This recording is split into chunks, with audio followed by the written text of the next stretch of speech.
Is it? Oh, okay. Good evening, everybody. I'd like to call to order the February 17, 2021 meeting of the Cedarburg School Board. Let's take an attendance roll call. Mr. Cox. Present. Mr. Goldbeck. Here. Ms. Padberg. Present. Mr. Leach. Here. And Mr. Creer is present as well. I understand that Mr. Reimer may be joining us later, so I'll be filling in, presiding for the time being. Mr. Kennedy's excuse. Mr. Kennedy's excuse, thank you. This is a regular meeting of the Cedarburg School Board and is a public meeting. Prior notices have been placed in the district, and additional copies were forwarded to the city and the town of Cedarburg, as well as the News Graphic and Milwaukee Journal Sentinel. Would you please join me for the Pledge of Allegiance?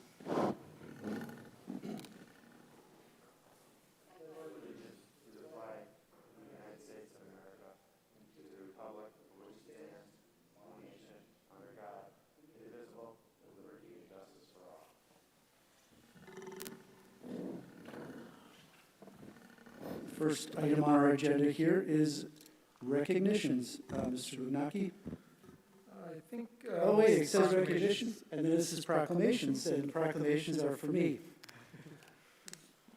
The following proclamations are: the state of Wisconsin has declared the following proclamations: National School Counseling Week, February 1 through 5, 2021.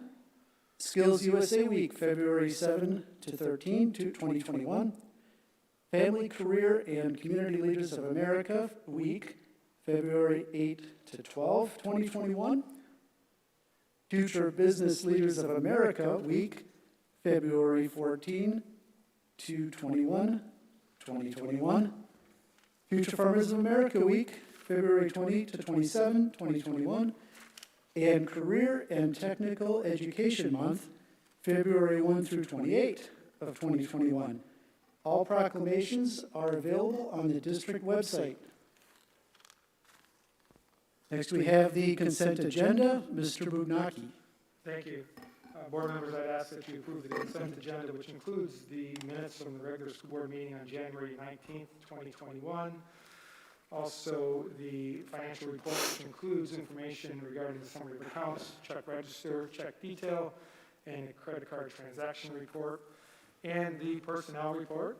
We ask to be approved, and that includes thanking a number of individuals for service, which would be Victoria Benson-Hura, who is our choir teacher here at Cedarburg High School. She is retiring.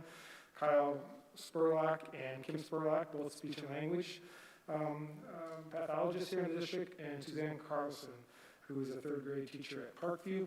And also, we'd like to approve the hiring of 6 paraprofessionals and aides. I'd ask that the board approve the consent agenda as presented. Move to approve the consent agenda. Second. Got a motion and a second. We'll do a roll call vote. Mr. Cox? Aye. Mr. Goldbeck? Aye. Ms. Pepberg? Aye. Mr. Leach? Aye. And Mr. Creer is also an aye. Motion passes. And I guess you're next again with superintendent notes. Yep, a number of items. First, welcome to everyone who's in attendance this evening, those who are present and watching us online. Thank you for joining us. Under superintendent notes, we have a couple different items. First, I just want to give a shout out to a few individuals. It's been a busy month here in the Cedarburg School District, and there's quite a few recognitions, and I thought it'd be good just to highlight a few of those. First, the Cedarburg Grafton Rotary held a contest to design the logo for their Rotary bicycle ride, which will take place on May 22nd. And that contest was held in the community between the local school districts. And our sophomore here at the Cedarburg High School, Maya Ham, was the one who was recognized for the winning design. So her design will be appearing on the shirts, the cycling shirts for the Rotary cycling event, again, which takes place on May 22nd at Cedar Creek Park. Also wanted to give a shout out to our music department. They've been working here in the CPAC with Paul Thur and Jeff Meserman, who works for the Cedarburg Public Library Radio, and they've been putting on a number of performances, and their fourth performance will be February 24th, called CHS Sings. It's a performance that will include celebrating Valentine's Day, St. Patrick's Day. The Capella Choir and the Voce Choir will be there, along with the CHS String Ensemble and Jazz Band. So thank you for all that they done during this pandemic to continue to bring music to our ears. Also a shout out to Sasha Miller, who's the art teacher at West Lawn.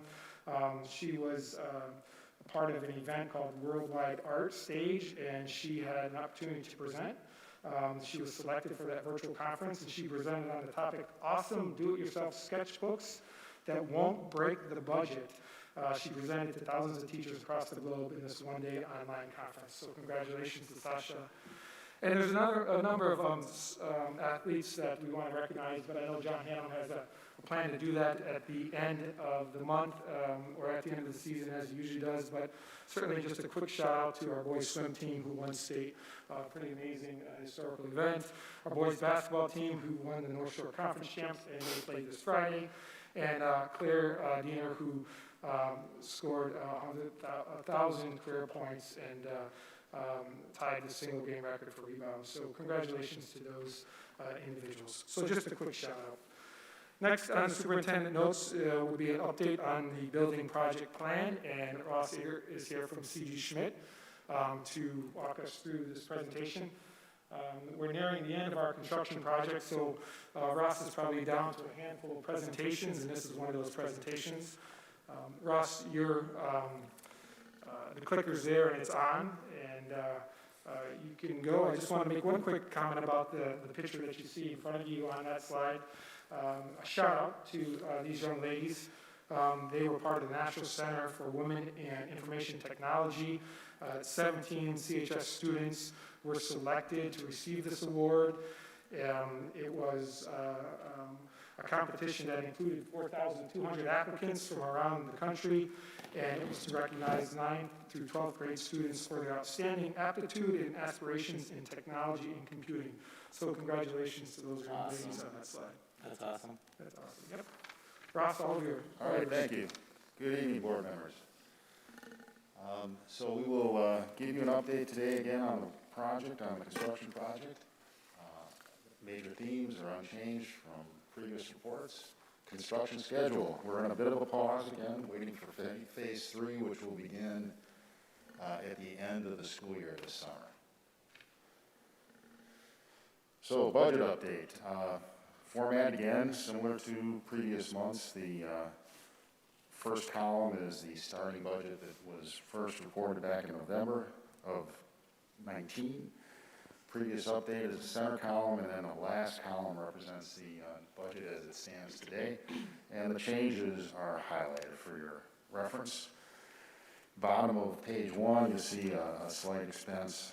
Actually, this is some income. It's a negative number. These are focused on energy rebates that are starting to come in for any energy-saving devices and equipment that went into the project. There'll be more of those, but these are the ones that we're aware of that have been reported so far. Page 2, no changes there from the previous report. On the third page, there's a couple of low voltage expenditures that are new things that we've added over the course of the project, improvements and safety improvements and low voltage that was required for the graphics lab at the high school. One of the more significant changes, actually the most significant changes on this report are on this next page. We've received some updated numbers on the district direct costs for the project. This is for some of the tech equipment and AV equipment that went into the project.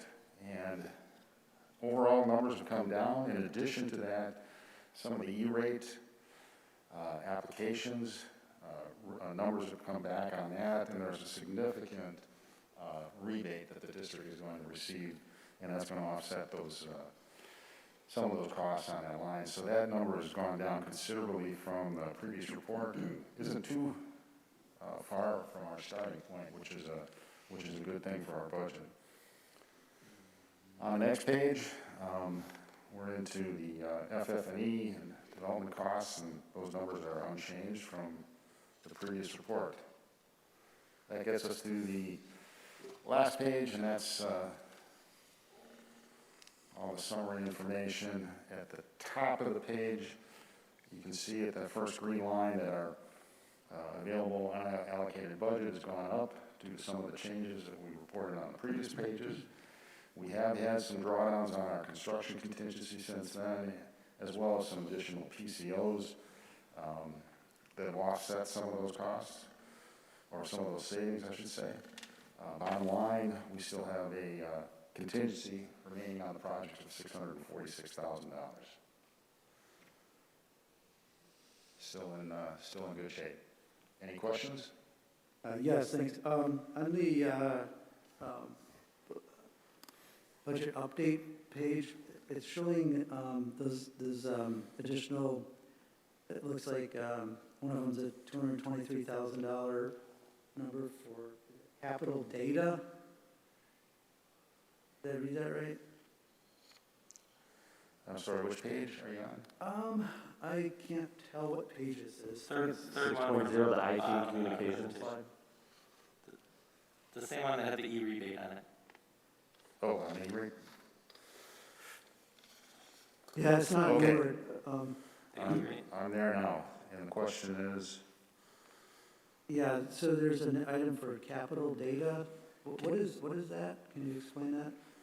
so capital data, the district has purchased through these companies that you see listed on the left, a number of things. Advanced Communication largely provided AV equipment. Capital Data largely provided switches, IT equipment that went into the data closets. Some of the other low voltage direct equipment that the school purchased. Okay. Similarly with CDW, Lightspeed, ESS.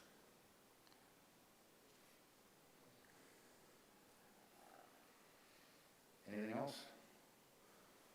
So those are over the original budgeted amounts in excess, or just that they're in there now because we got the bills? Are they overages from what originally was planned, or are those just in there now because of us receiving those bills and paying those bills? Exactly right. So the detail has come in. I'm getting reports updated from the administration on a regular basis that we incorporate into these reports. And that is leading to some of this just, quite frankly, just came directly from IT as they get their hands around the budget. We update these numbers. Okay. So again, this was one of those things that really helped our budget over this past 30 days, just getting our arms around those numbers and being able to account for those E-rate rebates.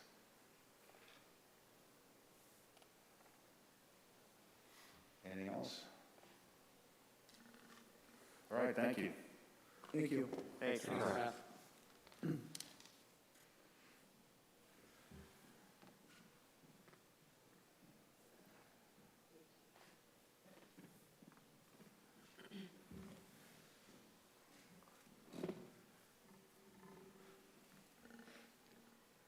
Andrew?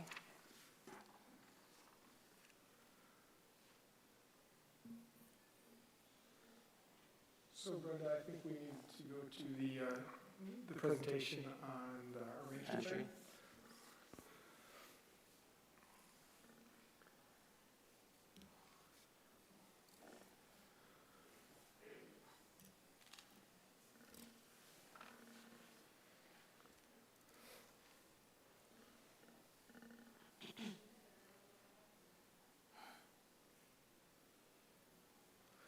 No pressure, the whole world is watching.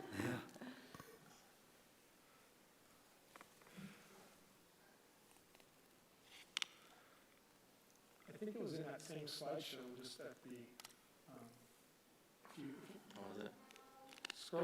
Ours was separate. If you go through that, Brenda, midway through that slideshow, it takes up. Yep, so just scroll down on that current slideshow, and you're going to see it right there. It's the big orange page. Thank you, Brenda. So board members, the next presentation of the superintendent's notes would be an update on the reentry plan. And I'm happy to say that these updates are getting shorter. I'm hoping that in the near future, we won't necessarily need to spend a lot of time on the updates. It's always good to start this update with an image of our students. And so here you see a picture of our Cedarburg High School boys swim and dive state champions. So excited to highlight those D2 champions. As we always do, we start the presentation knowing that we focus our efforts on access, quality, and safety during this pandemic, and we haven't wavered from that. And our intention is always to make certain that students have access to all aspects of our program and that we maintain quality and ensure that the students who are here and virtual are safe, and not only physically safe, but also we are concerned and are attentive to their mental health safety as well. We continue to use the local data, the state data, the county data, Cedarburg's data, and certainly school district and school data to monitor how we are working through and navigating this pandemic. I'm excited to say that the data is showing that we are all trending in the right direction, the city, the county, and certainly the school district. We are close to being at a level as far as number of cases per 100,000 that we haven't seen since the end of July. So our mitigation measures have worked extremely well, and they continue to be in place.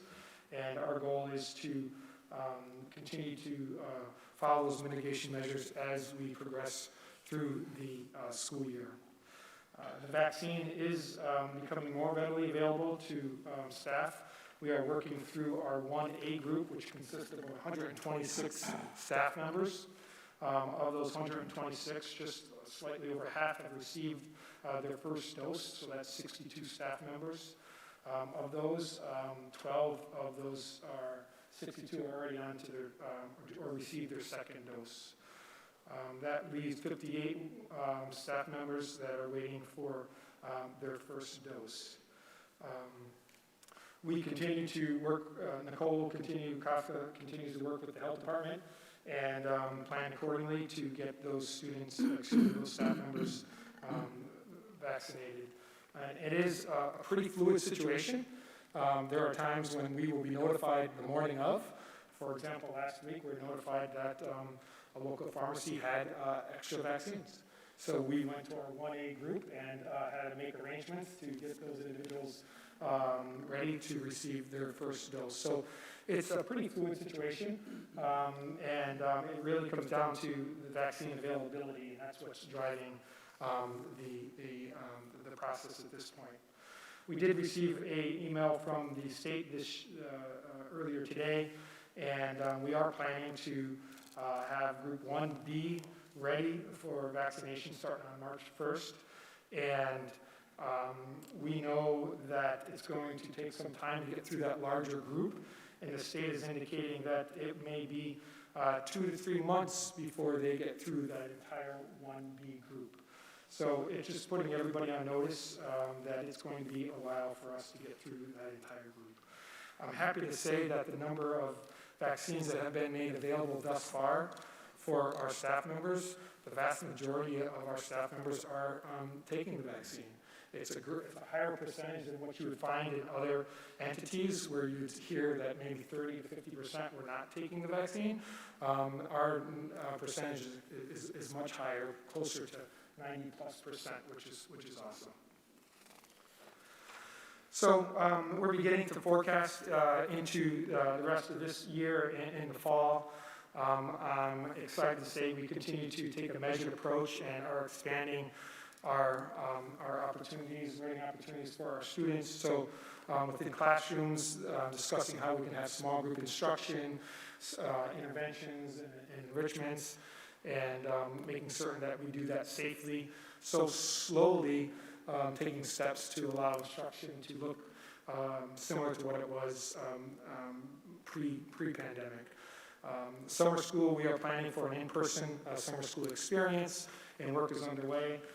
We still will probably have to offer some virtual option, but we are excited to be offering an in-school experience.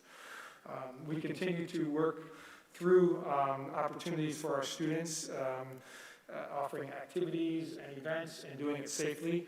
Whenever we are going to allow a group of students to come together, whether that be a club or having fans attend an event, we have a safety plan in place to make certain that we are following proper protocol. It's exciting to get back to those experiences, and it's a very incremental process that we're working through, all in anticipation that next year we will have a fully in-person experience. In rentals, I had mentioned that previously, that we are opening our facilities up to rentals, and they have to submit a safety plan to the facilities and the Buildings and Grounds Department, and John Coster helps navigate through that plan to make certain that everybody is signing up and in agreement to the expectations that we have for our rentals. And we're excited to hear that now some of our new gyms at our elementary schools are being used. And I'm hearing it from kids that are practicing in those facilities and parents that they absolutely love the space. And this is really the first time that they've been in these spaces since they've been completed. So we're excited that our facilities are now slowly opening up for the public to use. Planning for the 21-22 school year. Tonight you will see we're bringing forward the school calendar, and the school calendar is a traditional calendar. It looks very similar to the calendar that we had pre-pandemic, and we'll get into more detail about that. The calendar is setting up for a fully in-person experience, so that is our intent, that we will have a normal school year to the extent possible, barring any unforeseen circumstances. We know that there may still need to be some mitigation measures in place next year, but we are anticipating that we will be fully in person. Will there be a virtual option is a question that I have been asked multiple times, and I suspect there will have to be some option available. What that looks like at this time, too soon to tell, because we will have to determine the number of individuals who want to access that option. But what we're planning for next year is a regular student schedule experience in the buildings. And as we enter next year, I think it's, we always focus on the health and safety, and I think that's important. So no matter what we do next year, we will make certain that the health and safety of our students and staff is a priority. We will try to make sure we work some aspects of the mental and emotional health into this as well as we move forward. We're seeing that there are some pretty negative impacts occurring, and we have to make sure that we consider those health and safety issues as well when we're doing this. I heard from a parent just a couple hours ago, actually. I ran into a parent who was expressing her satisfaction with how we're handling things, how it's come. I think I sent you an email on this, Todd, how appreciative these kids are that they're getting back to some semblance of normalcy. So we got to keep striving for that. Absolutely, and we noticed that, Dave, at the semester when we asked parents to make their selection for the learning environments, more have selected to come in person, so they are hungry for that experience as long as it's done safely. And we are absolutely excited to offer these opportunities. And to your point, Ted's here, and he's not going to speak to this evening, but we know that the mental health and wellness of our students and staff is a priority, and we suspect that we will need some, we'll come forward with the board to discuss additional resources needed, at least temporarily, to address those needs, because that is certainly a need, not only in our school districts across the state and across the country. Right, it might be an issue of not just resources, but how we approach things as well. Correct, yes, absolutely. A combination, yeah. Right. Resources aren't, it's not always the answer. Great. Yeah. So, as always, more information is available on our website. Any presentation that was made this evening is available to the public on our website. Any questions or comments, board members? Yeah, so I think this is the week for high school where they have their final selection for the final quarter if they want to be virtual or in person. That has been done already, correct? Yeah, okay. So I know last board meeting, we were talking about how the number of students in virtual increased, and they were still doing, the teachers were doing synchronous education. So I just wanted to check in on that and just see how the staff were doing with that synchronous and the volume change. And then also, you know, how are those early release days going for the staff as well? I know that was a tiny little ad that they got just to give them a little bit of a break to help them plan and adjust as needed. So I just wanted to hear just a few updates on that. Sure. I can speak to the high school, and Adam's here, and he certainly can jump in. Right now, I want to say there's about 300 plus students who are in the virtual experience, if I'm not mistaken, Adam. So it's right around that 70%, 30% split at the high school. The high school tends to be a bit more fluid. We do allow some movement there. But what we're seeing is, as we move into the spring, and I anticipate this, and so does Adam, that we'll see more students move into the in-person experience. So there's one more selection left? Is that? For the fourth quarter, it's happening now. It's now, yeah. Okay, that's what I thought. So that fourth quarter, Yeah. I think, starts out, I want to say, the end of March. Second week of March, Right. when that fourth quarter starts. Yeah. Section of the way, yeah. And staff's feeling good with like that movement of students? Well, I think, I can't speak for all staff, but I know staff are looking forward to being back to a regular schedule. It's very challenging to provide both, that blended experience. We have a number of students in front of you, a number of students on the computer. They're doing a fabulous job. I think they're feeling better about the quality of the experience now than they had at the beginning of the year or For that sure. emergency remote closure back in the spring. But we're all looking forward to a more traditional experience next year. The early release days that we had provided them, if you remember, late fall, the board approved that in the calendar. That has been really well received. That time is time for teachers. So we have not taken over that time and used it for professional development. That's time for teachers to plan and work collaboratively with their colleagues and to develop lessons and record any types of videos or any of those types of things. So that's been extremely well received, and you'll see some of that in the proposed calendar for next year. Oh, good. We're asking for 4 days to be a part of the calendar for next year, but the response has been very positive. Good, okay. Thanks. Any other questions or comments, board members? Oh, and I guess one last one. I was looking at the dashboard, and it looks like with the cases, especially with staff, have gone drastically down in the last 30 days. It doesn't look like we've had any. It says no data in the last 14 days. Yeah, when you see no data, that's kind of exciting. That Yeah. means there's just very little is being recorded because there are very few cases. The staff and the students have been responding extremely well. They're taking the measures to heart, and we're pleased with the progress we've made. And you know, our system is one where we've spent a lot on our mitigation measures, and we have not guaranteed 6 feet of social distancing in our system. We are masked, as you can see, and we have other mitigation measures in place, and those are working. But I think the key is washing your hands frequently, masking, and to the extent maintain that social distancing. And we've realized and understand now how to navigate this a bit better. And I believe it's showing up in our numbers, not only in the system, but in the city and in the county. Because if you look at the data on the county health department's website, it's decreased considerably as well. Yeah, it's good to see that, because I know there was a big strain on just all staff and administration, right? Because a while there's that critical mass and trying to get subs, so it's nice to see that. Hopefully we can continue that through the end of the year, or school year at least. Yeah, I agree. It does feel a bit like we are getting our feet underneath us now, which is over halfway through the year, which is a good feeling. So knock on wood, we want to continue to make certain that we stay focused and get through the end of the year in a positive way. That was it. Thank you, board members. That's it for the superintendent notes. Thank you, Mr. Benaki. Next on the agenda is public comment, unless you think we should go to the recommendations first. Mr. Benaki, we're still pretty early. I think we could probably get through at least the first recommendation, if not the second. Mr. Kerr, if you don't mind. We can get through the first 7:45. Yeah. Yep.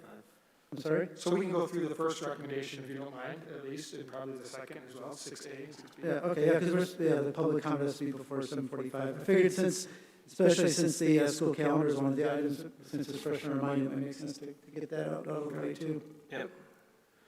So the first item under the recommendations, 6A, is the board may take action on the school safety officer 2-year memorandum of understanding agreement. Move to approve. Ted Knoll, the Director of Pupil Services, is here to speak to that, and I think our officers are actually here somewhere. There's a wave, there's Casey in the back. Thank you, Casey, for being here. And it's been a great program, and I know all of you have heard just how wonderful it is and the great experience that our officers are having and the experience that our kids are having as well. That interaction, that relationship building is critical. And I don't want to talk too much and take the thunder away from Ted, but I'm sure he'll talk a little bit about that. Sure. So tonight, the memorandum of understanding is in front of the board. The position was put into place roughly 2 years ago. We've been bringing updates to the board and talking about the impact it's having on the organization and students. As you can see, the Cedarburg Police Department is very much in agreement to consider extending the agreement long-term, as they see a benefit from both, the Cedarburg Police Department and the Cedarburg School District. We've done time sampling and work around that, and Officer Ward, who's with it here tonight, has been the primary officer. Before that was Detective Butzler, so they've been great additions to our district, and our community and students have been really able to engage with them. The time sample, which is in your administrative side of the board docs, I think is a nice layout of what the actual role and responsibilities are. It's evolved. We've done some adjustments just in terms of how we approach things within the district. After hours, one of the really awesome things that has been able to be evolved or is evolving is our work with students sometimes in the evening where there are crises. It's something we hadn't planned on, but when students and families will need some involvement, it's been awesome to have Officer Ward with us and responding. So all in all, really positive event for the district. Tonight, the agreement in front of you was a 2-year agreement. It had a hard stop. We were going to bring it back to the board to make sure that we were all in agreement that it was a very beneficial thing for the district. The one adjustment to the memorandum, like all our other memorandums, we would like to move that from a 2-year kind of renew to a 60-day termination by either party if it is no longer needed or beneficial or financially feasible. So that is the one adjustment to the agreement I wanted to bring to the attention of the board. That's item number 11. I'll move to approve, even though it's Casey. Sorry, Casey. I'll second that motion, Goldbeck. We got a motion and a second. Any discussion? All right, hearing no discussion, we'll take a roll call vote. Mr. Cox? Aye. Goldbeck? Aye. Ms. Hedberg? Aye. Mr. Leach? Aye. And Mr. Creer is also an aye, so the motion passes unanimously. Thank you. Thank you, Ted. Thanks, Ted. The next item, board members, for recommendation would be the school calendar. I alluded to this in the presentation of the reentry plan. Brenda has the school calendar on the projection or on the big screen for the public to see. Board members, you have the details of this calendar in your board packet, and we provided details over the last couple weeks in the superintendent updates. Principal Jane Holk is here from Parkview, and Principal Tony DeRosa from the middle school, and Adam Kurth from the high school, and Alan Groth as well. And they are here if, in fact, we need any clarifications or questions or justification as to why we are proposing the calendar the way it is being presented. Just a couple items that I will just highlight. There's a countless number of hours have gone into the creation of this calendar. We've spent, as a team, multiple weeks, and in fact, probably over multiple weeks over the course of 2 months, just looking at the calendar and making certain that we are able to take care of the state mandated hours of instruction and You'll notice that the start date, by law, you cannot start before September 1st unless there's special circumstances. So you can see the start date is September 1st. We have to account for the number of hours for each marking period to make sure they're somewhat balanced. We look at the graduation date, and you'll notice that graduation on that proposed calendar is on Sunday. If you recall, last year was on Friday due to the pandemic. We had to take into account high school exams, the placement of breaks, the common spring break, which is now throughout most of the metropolitan area, we all have that same spring break off. We had to look at homecoming, advanced placement testing, state testing, and of course professional development days and teacher work days and holidays. So there's a lot of work that goes into developing the school calendar, and I think we are at a good position. It's similar to a calendar that you would have seen prior to the pandemic. We have a number of snow days built in, as we usually do. The high school has just over 4.5 days. The middle school has just over 5 days. And the elementary has just over 6 snow days built in. And that's traditional. We've always done that. This year we are down to 2 snow days. And that's due to the adjustment we made in the calendar. But traditionally we have at least 4 or 5 at all the levels. A couple of other key points just to draw to your attention that we do start after Labor Day. We start September 1st, and then we have that Labor Day break, which is a 3-day weekend. The feedback from the parents has been very positive regarding that. Students finish the second week of June. We are going to propose that Martin Luther King Jr. Day is a holiday. We've had that day off prior to this year. I think it was 2 years ago. We had that day. It was a work day for teachers, but students are off. The proposal in this calendar is that students and teachers are off on that day. Spring break is the 4th week of March, as I had mentioned, and Good Friday is a holiday, so we get that day off.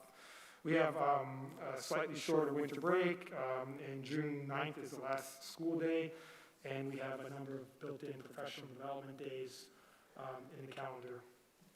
The professional development days are very similar to what we've done in the past, slightly more. I was talking to Alan this evening, and Alan did a quick analysis of how our PD days compare to other districts, and we're right in that same ballpark as everyone else, which is good to know, but sometimes professional development is driven by whatever initiatives you have in a district. So sometimes districts have a few more days than others, other years, and sometimes have a few less. There's no shortage of topics that we want to tackle with those professional development days. A lot of it is around teaching and learning, training and technology.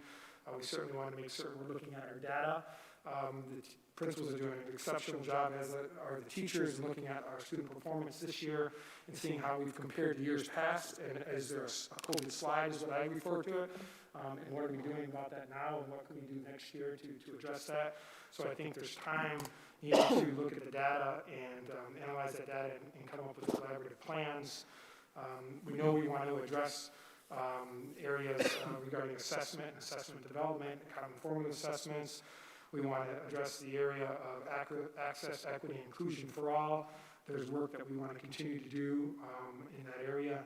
So, and there's work along with the safety, the ALICE training. So there's a number of areas that we will address on those professional development days. I just wanted to give you some insight on how those are going to be used. I'll stop there and ask Alan if there's anything you would like to add. I have a question while Alan's walking up there. With the additional early release days, it does, I think I know the answer, but it does not subtract any hours of learning from our students, right? It was just fit in other places in the schedule?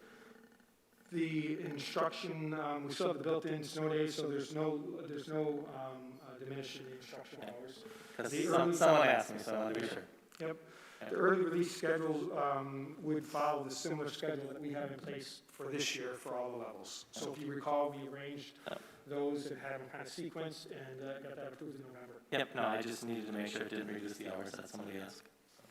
So the only thing I would add, good evening everyone, Alan Groth, Director of Instruction. The only thing I would add, Todd, because that was a pretty comprehensive overview, is that the administrative team has really been methodically planning for next year and really looking at how to align a lot of the professional learning experiences for teachers with all levels. So there's a great deal of initial preparation for learning around professional learning communities, getting the year started with all teachers getting trained in additional ways to really look at student data and how to analyze it, how to have how to maximize common assessments and embed that throughout the entire school year. So everything that you spoke about, already looking at how to place it on the calendar so that it's a lot of pre-planning, you could say, and just the alignment across the system is really excellent.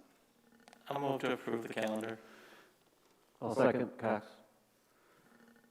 Got a Yeah, motion? quick comment here, I'm just excited to see that drawn into the next school year. I know we did it this year with everything that went on with COVID, but I think that's so beneficial to give the teachers time to reflect, especially when you're looking at the data-driven instruction.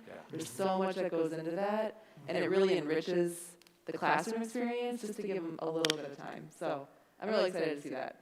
Thank you. Absolutely. That's Any it. further comment? Mm-mm. All right, we've got a motion and a second. We'll do a roll call vote. Mr. Cox? Aye. Mr. Golbeck? Aye. Ms. Bedford? Aye. Mr. Leach? Aye. Mr. Creer is also an aye. Alan and Todd, thank you and your team for your countless hours on this project. It looks like it turns out pretty good. We appreciate that.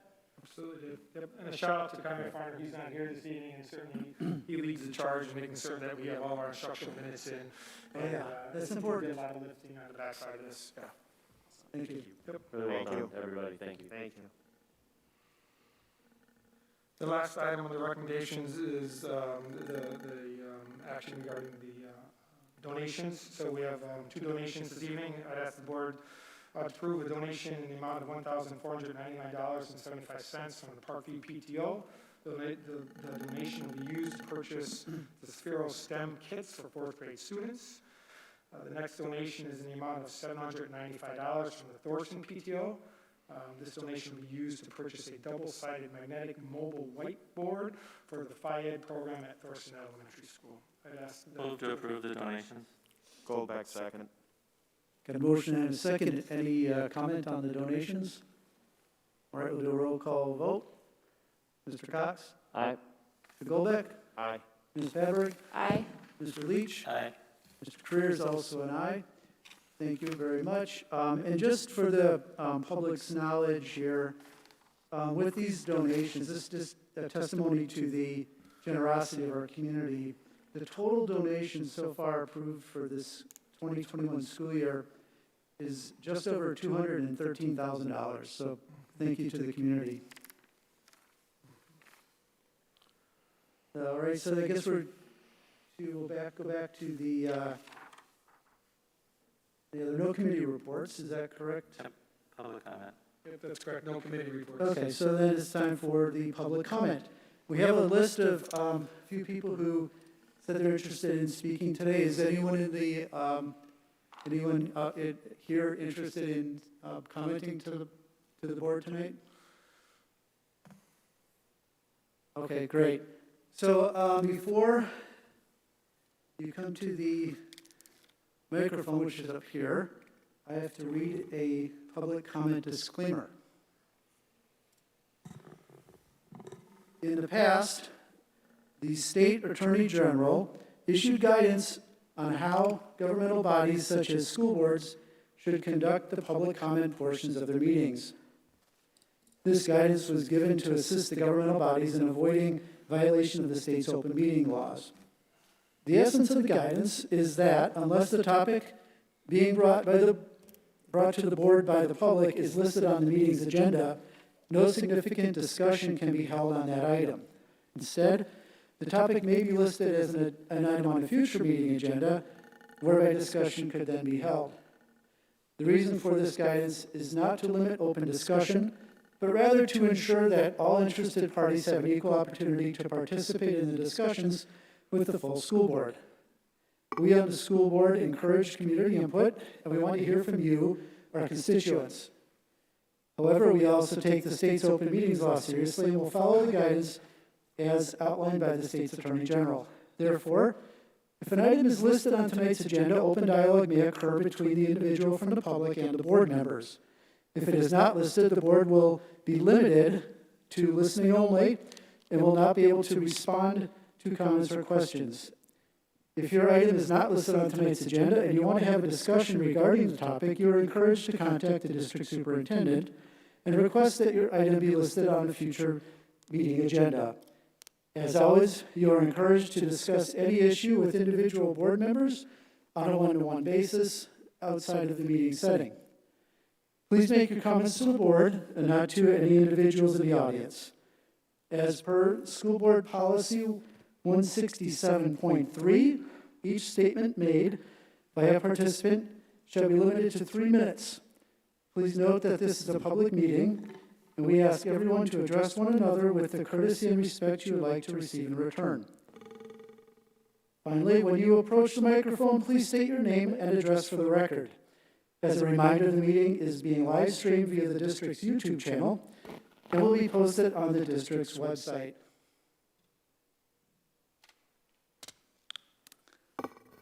Thank you. So whoever wishes to, or should I, I'll read the names then. Okay, so I've got a list. So I've got, the first person is Jesse, I'm not sure. And just a reminder, 3 minutes, so I've been asked the time, and I'll give you a 1 minute warning. So. Been here before. Okay, thank you. Before I say my name, because I realize that takes up some more time. No, I don't count that. Thank you to the staff again for making sure my students and all their parent students are safe. Thank you. Jesse, before you begin, I'd ask if you don't mind, we can hear you with their mask on. Can you hear me with Yeah, this on? the mic Okay. is, the mic is. Just making sure. Yep, I appreciate it, thank you. Okay. Hello, my name is Jessie Machambu. I live at 2339 West Custer Avenue. This district needs to step up. I have emailed, spoken to staff, and even come and spoke at board meetings regarding the racism that the BIPOC community is suffering in the district. I also know I'm not the only one calling for change. Instead of putting DEI on the agenda, the board continues to ignore the issue. How could you have thought that using the same blanket statement that the district put out in June would be okay to use again after the last time I spoke last month? Did you really think that was the right move? Superintendent and other administration, did you on the board really think that would make the BIPOC community feel heard? It was a hurtful slap to the face and shows your lack of concern. Reimer, Creer, Kennedy, Goldbeck, and Leach, and yes, even you, Superintendent, show such a lack of remorse regarding DEI that you may need to rethink about being on this board. And if you cannot even bother to reach out and admit there's a problem or to even show any empathy towards the BIPOC community, you should not be in public service. You should care about all your constituents, not just a small percentage. I still get texts from my oldest about the racism that happens on a daily basis in this district. He is a calm kid, but his texts are starting to become all in caps at this point. I want to say that he is surprised that the board continues to perpetuate the racism in the district, but he's not. Please prove him wrong.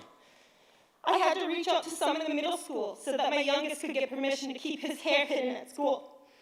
He also told me that first to be covered from head to toe because he does not want anyone seeing his skin so he doesn't get bullied anymore because of it. This district allowed a very proud African child who used to love wearing his shirts he would receive from his babu from Tanzania. And now he wants to hide his hair and skin color from people. I have said this before, but it needs to be said again. Shame on you. I do not say that there are those, I do need to say that there are those in the district that have reached out to my family and have showed empathy, and even some who have expressed the same anger I have because there's not enough being done in the district. These are staff members that have reached out. To all of those staff members, thank you, thank you, thank you. You are the hope for the BIPOC community that someday something will happen, and I will continue to fight with you for that change.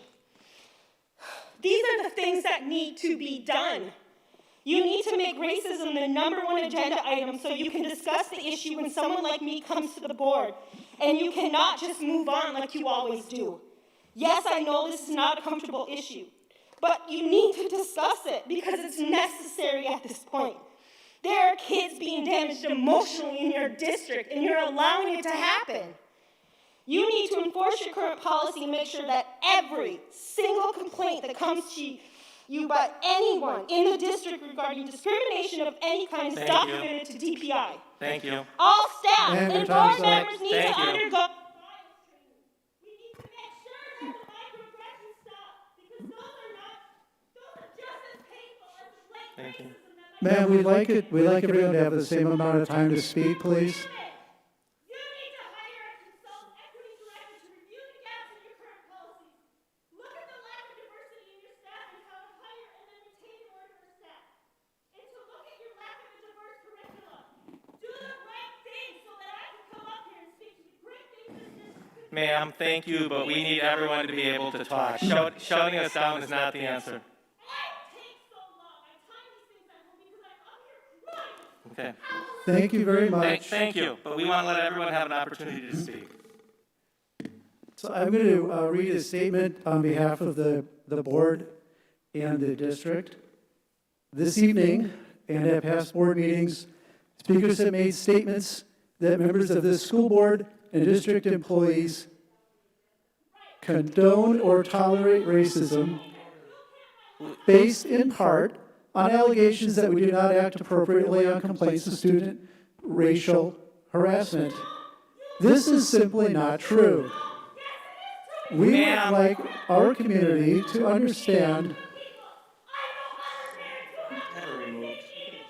So we're going to take a short recess.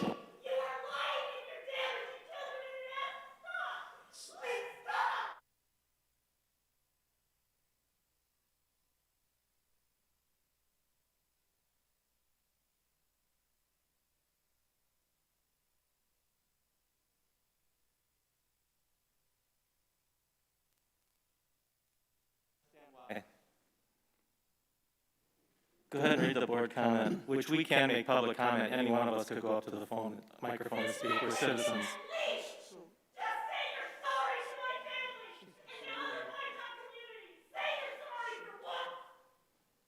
Dave, you might want to restart that. Okay. So I'm going to read a statement. I'm going to start over because you might not have been able to hear the statement at the beginning part of it. Statement on behalf of the board and the district. This evening and at past board meetings, speakers have made statements that members of the school board and district employees condone or tolerate racism based in part on allegations that we do not act appropriately on complaints of student racial harassment. This is simply not true. We would like our community to understand that this board and this district takes claims of racism and other forms of bigotry very seriously, and we are against racism, sexism, and all the other ugly forms of discrimination and bigotry. The district does not tolerate or condone racism or the harassment of students based on who they are and or their membership in any protected class. Any complaints of harassment are taken very seriously and are properly investigated in accordance with board policy based on the allegations in the complaint. The district continually reviews policies and procedures regarding equal education opportunities for all students. The district makes changes that comply with state and federal laws. When this topic comes up in the public comment section of the agenda and is not listed as a topic on the agenda, the board is legally not able to engage in a discussion addressing these comments. If the board did engage in a dialogue, it would be a violation of the state of Wisconsin open meetings law. When there's a complaint regarding racism or any other protected characteristic brought to the district's attention, we understand that the public might like to know the specifics of the investigation or the litigation. However, the district is restricted by law on what it can say when the information is concerning students because that information is legally protected and confidential. The district does not and will not tolerate any racist or discriminatory behaviors or practices. We are committed to access, equality, equity, and inclusion for all students. Thank you for your attendance and commitment to our district and community.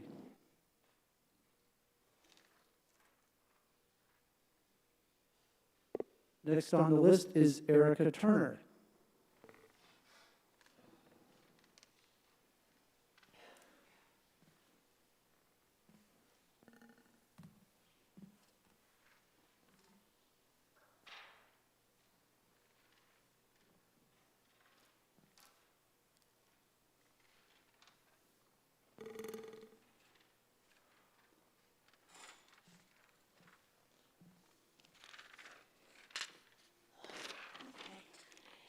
Erica Turner, W66N732, Madison Avenue. Mr. Creer, I'm sure you know that was pretty disingenuous, that we've been speaking here since June, and you haven't ever made a public statement. So it's hard to take that as an actual response. We, Bridge the Divide, implore you, the school administration, and school board to engage. We expect the district to take a stand to empower our students to become more educated and compassionate citizens regarding racial inequities and biases. Your silence is deafening. You would rather let BIPOC students suffer in silence than use your privilege and power to create the equity that we deserve. Your focus on standardized scores and academic success take precedence over your willful blindness as the repeated trauma of racism is happening within your walls on a daily basis. The students that you are launching into adulthood will lack cultural humility and will not understand how to navigate our multicultural society. This district prides itself in what it does well, but organizations who strive to forward thinking and innovation also must consider their areas for growth potential. We believe institutions are either actively fighting individual and systemic racism or they're complicit in it. Your fear, guilt, shame, apathy is causing you to be stuck in a cycle of inaction. All the while, students under your care are drained from navigating the microaggressions, the insults, the racial bullying. As Dr. King said, we are now faced with the fact that tomorrow is today. We are confronted with the fierce urgency of now. In this unfolding conundrum of life and history, there is such a thing as being too late. There is no time for apathy or complacency. This is the time for vigorous and positive action. Thank you. Thank you.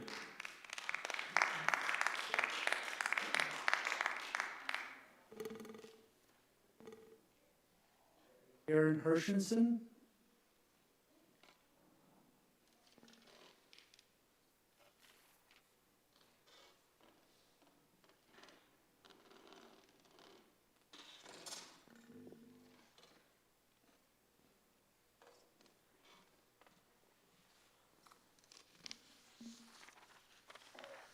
Good evening, my name is Karen Hershenson, 7026 Cedar Creek Road, Cedarburg, Wisconsin, 53012.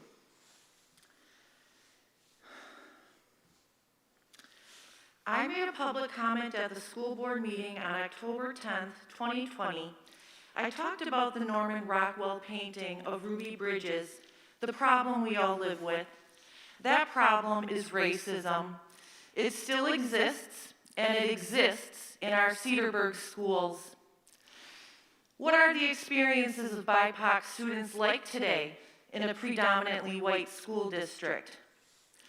What if you were the parents of a child or children of color? Would you be wondering if they were safe and being protected at school? Luckily, that is something that most of us do not have to think about. I do. And there are other families in Cedarburg who do too. At the last school board meeting on January 19th, 2021, we heard the powerful voice of a brave and courageous parent speak out and speak up about their families' personal experiences with racism at schools in Cedarburg and how the district repeatedly did nothing about it. That family ended up leaving Cedarburg and moved to a new city where they felt safe, supported, and welcomed. What kind of community is Cedarburg to allow this to happen? Last October, I attended a morning in solidarity against racial inequity at Port Washington High School. It was a peaceful event to shed light on the racial inequity that goes on at their school. It was organized by the newly formed student group, the Multicultural Advisory Board. One black student shared her harrowing experiences of being the only black girl walking down the hallway filled with white peers, shouting jeers at her like, "Go pick cotton," or "Why don't you return to Africa?" Racism exists. It exists in our beautiful towns and in our award-winning schools. Racism exists when people think they are superior to others or hold more power over others because of their skin color. This is wrong. There is unity in diversity. We are the United States of America, after all.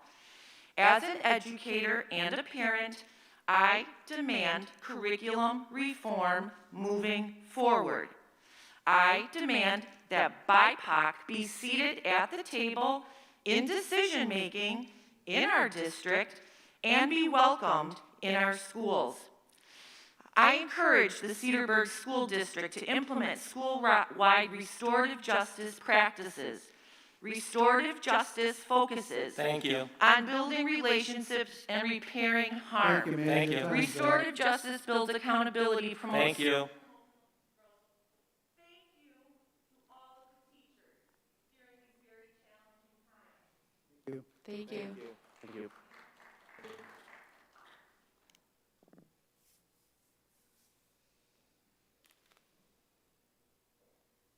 All right, next is Kate Erickson.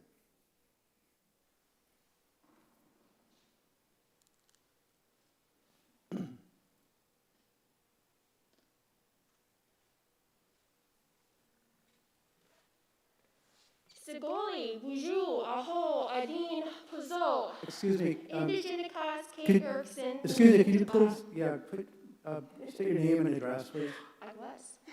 Sorry. Indigenous Kate Erickson in Ninjaba, West 60, North 982 Glenwood Drive.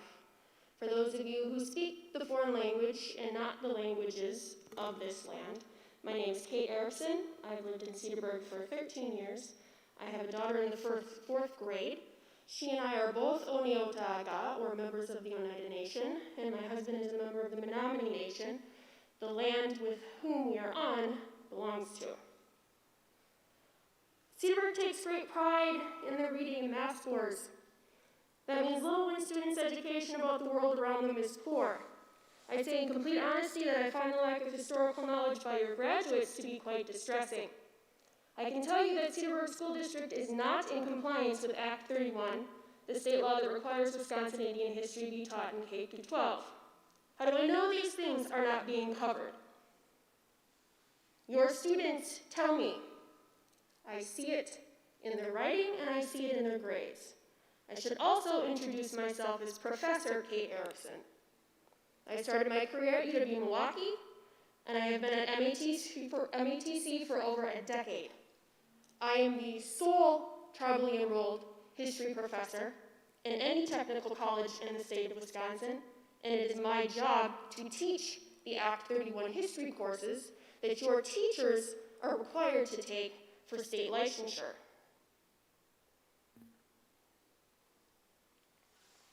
I've had many Cedarburg students come into my classroom and leave at the end of the semester upset because they feel they've been lied to, that history has been left out and whitewashed. Act 31 was put into place in the 1980s to stop the racism against Native peoples in the state. I see that your curriculum is being revised.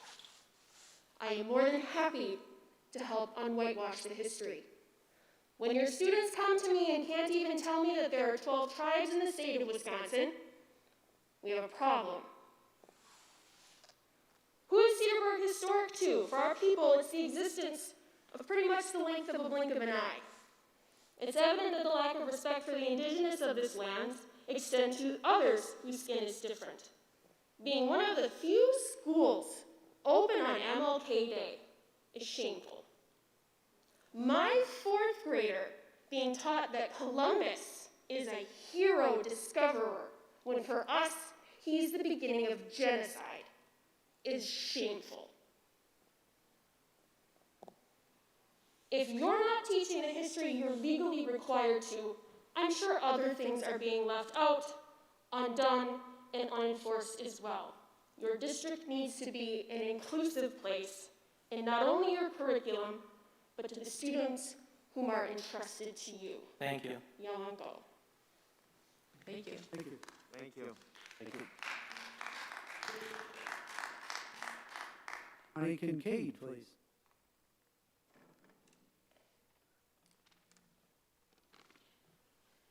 My name is Connie Kincaid. My address is N75W7255 Linden Street, Cedarburg. Before I begin what I've typed up, I do want to say thank you to all the individuals that worked so hard on the calendar. I took a very close look at it before coming here. I've written to our superintendent to say thank you for including MLK Day off in this upcoming school year. Many parents, like myself, are hesitant to ask more of our district. We know that our teachers, administrators, and you, our board members, have been faced with countless decisions in uncertain times. The hours that you spend in these meetings and in your committee meetings matter. With that said, I believe that our schools can be doing better. One can learn from failing, one can grow from failing, and now it is the time to do so. I want my second grade son, my second grader, to grow up able to recognize in his daily life at school what microaggressions look like. I want him to understand the importance that words have on a person's mental and physical well-being. I'd like to feel confident that the current policies regarding what constitutes racism are thoroughly written, exhaustively if need be. I want my child and his peers to understand that there is a need to evaluate ourselves, our implicit biases, and that when we recognize our own failings, we actively try to do better and speak up for necessary change. As a parent and a community member, I am asking that CSD hires a full-time, licensed equity director, thank you, before the start of the next calendar year to review gaps in current policies that are related to racial equity and non-discrimination, to evaluate hiring and retention of district staff of color, and to review curriculum through the lens of equity. For as well-intentioned as we may be, this is an area that needs a new set of eyes, a fresh set of eyes. Thank you for your time and your consideration. Thank you. Thank you. Thank you. Thank you. Joan Baumgartner.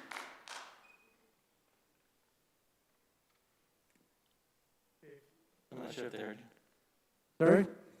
Is there a Joan Baumgartner? There is. I didn't think I was going to be out until March because I didn't actually prepare anything for this meeting. But since you called, I'll stand up as witness. If you wish to speak, you may. I'll just keep it briefly. I know since I'm not prepared. Like I said, I'll just testify. Joan Baumgartner. My daughter's open enrolled here from a neighboring school district.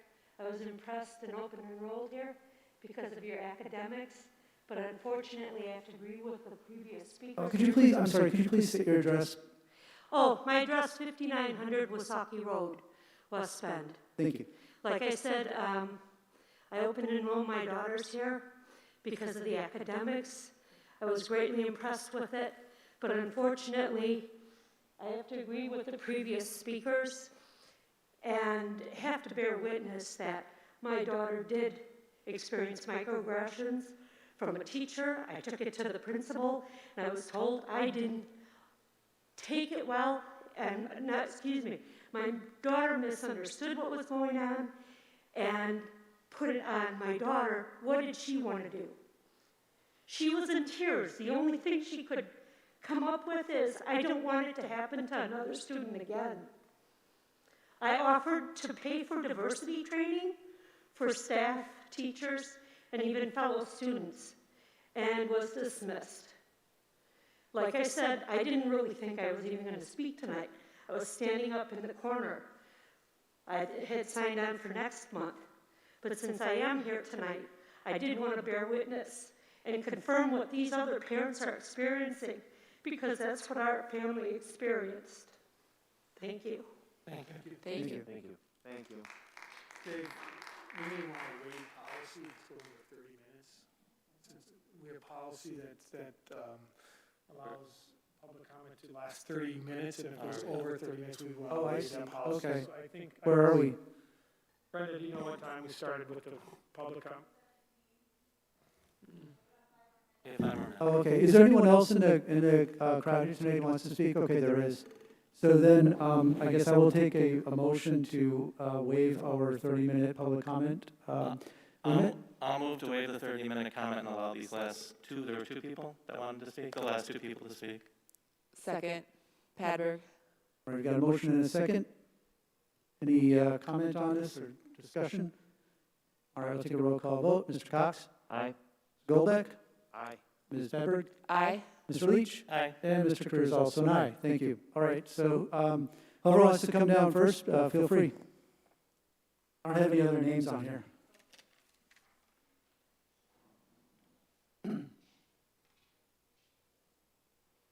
Just a reminder, name and address, please.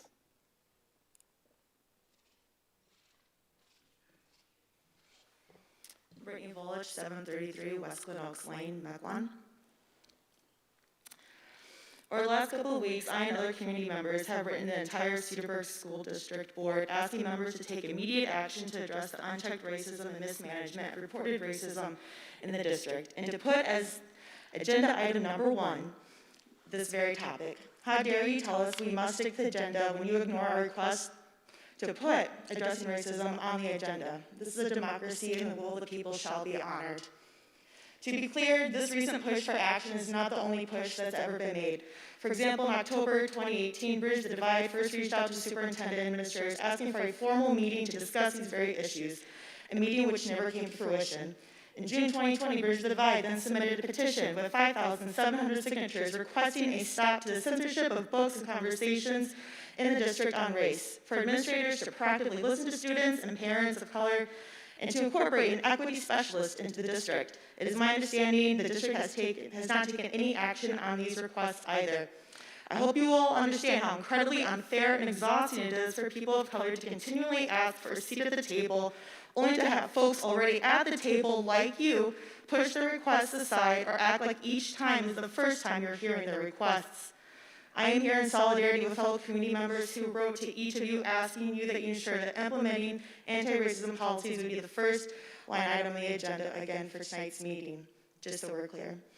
In addition, I requested a written yes or no response as to whether you agree to the following policy changes.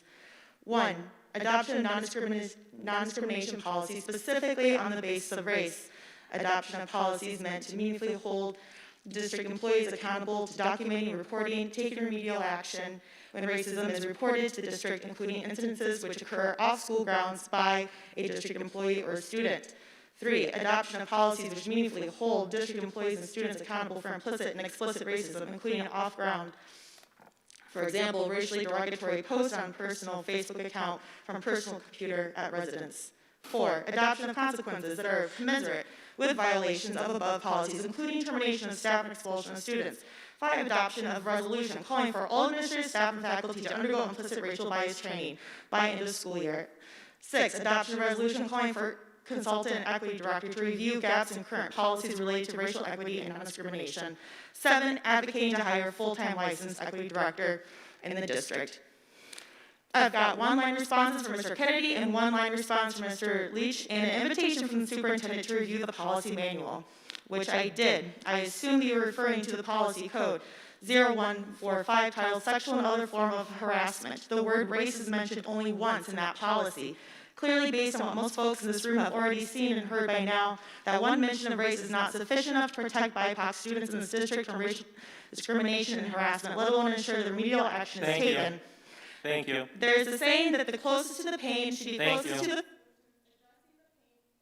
Yeah, ma'am, your time's up, I'm sorry. We're trying to be fair to everybody, to give everyone the same amount of time to speak. Thank you.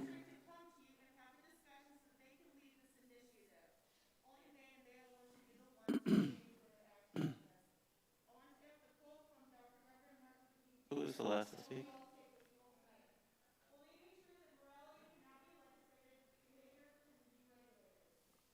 Who's the next person who wants to speak?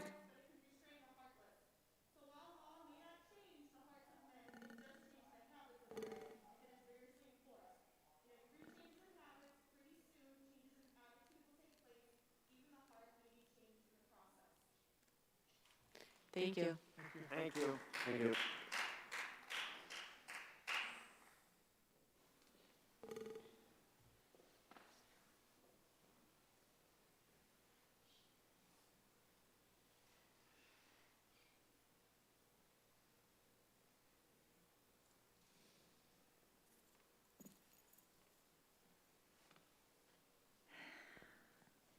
Hi, good evening. Thank you for everything that you do for the school district before and the school ever. Sorry, I'm terrible at public speaking. I hope you can see how much I'm shaking. Oh, Just sorry. so you know. I know, I'm good. Okay. I'm about to give my Also- just giving you a moment. You might want to raise your, can you raise the microphone up a little Oh, bit, yes. maybe? Yeah. Maybe. There we go. Just to explain, if I don't speak very well, I have a very good fear of public speaking. I just felt like I needed to be here. So, my name is Anna Kolbach. I live at 8501 Bridge Street in the town of Cedarburg. All right, so I am a proud parent of 2 elementary school students in the district. In fact, they attend Parkview Elementary, and Miss Holt knows my girls well.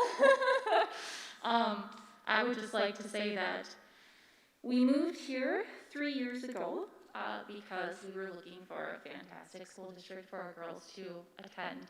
And Cedarburg routinely is listed as, you know, one of the top schools for many reasons in the entire state of Wisconsin. And having worked with Ms. Holt on many things, I'm very, very proud that my girls go to your school. I feel like in many ways, with not only the basic curriculum involving math, science, reading, also mentally, emotionally, she cares very, very deeply about the students. So I'm here tonight as an ally with those who experience racism in our schools and our community. I love our school as to our daughters. I have to say, the 3 years that I've lived here have been a bit of a surprise because I have noticed out in the community, as well as, you know, some things in the upper grades at school, some behaviors and words that were said, and then some harassing things that I just was very shocked. Having moved here and heard many good things about Cedarburg made me start to really question, even though I love the school that my kids are in and they love being there and they love Mrs. Folk, it made me think, gosh, do I really want my kids staying here for middle and high school? I just don't know at this point. Which is unfortunate because there are many great things about the community. But no one is perfect and nothing is perfect, and that is totally okay. What we all just need to focus on is being willing to change. You know, being willing to address the things, say, okay, we could be doing better on something, so let's do it. And I think it's time to address the implicit and the explicit racism that goes on in this community, thank you, and in our schools. And so, as Maya Angelou said, the best you can do the best you can until you know better. Then, when you know better, do better. That's really the mark of a brave person, isn't it? Not always knowing what, you know, thinking that you're the best in everything, sometimes admitting maybe we're not the best at everything. And I think this is an area that we really could be doing better on in 3 years. I'm very sad to be thinking about moving once my kids reach middle school. So I asked the school board and the district to do the following, because I think it's beneficial to the community, it's beneficial to the children, and I can tell you my children are interested. Thank you. You know, may I spend another 10 Your 3 seconds? minutes are up. Thank you. Okay, create curriculum reform, please, for this. Thank you. Thank you. Thank you.